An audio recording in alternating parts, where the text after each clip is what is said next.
Inamin mismo ni FPJ Batang Quiapo lead star director, producer at line producer Coco Martin na kahit siya, hindi pa niya alam kung saan patungo ang kwento ng action drama series dahil wala itong kwento.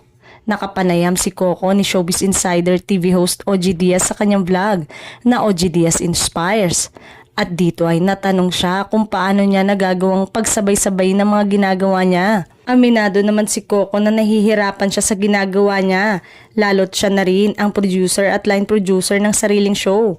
Subalit, iba pa rin daw kasi ang nadadalang fulfillment sa kanya ng mga pinagkakaabalahan niya.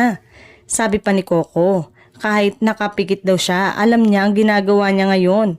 Matapos siyang mahulma sa FPJ ang probinsyano na tumagal ng 7 taon sa ere.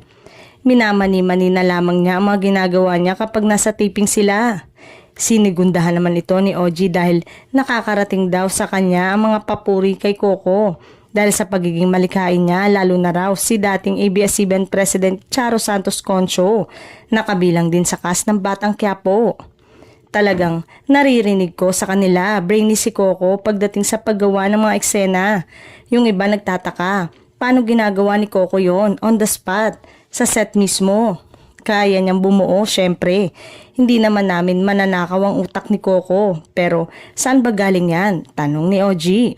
Sagot naman ni Coco, marami raw nagsasabi sa kanya na baka gift ito sa kanya ng Diyos. Bagay na sinang-ayunan at napapatunayan naman daw niya.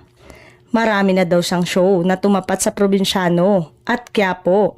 Subalit, lahat sila ay nawala o natapos na, subalit ang kay Coco ay nakatayo pa rin. Ang probinsyano at Batang Quiapo, wala kasi siyang kwento. Kaya kahit saan ko siya dalhin, sinasalo lang siya ng mga viewers. Meron akong umpisa pero wala akong gitna at dulo. Paano aabot ang isang show ng 7 years? Nakabisado ko na siya ng drive-in.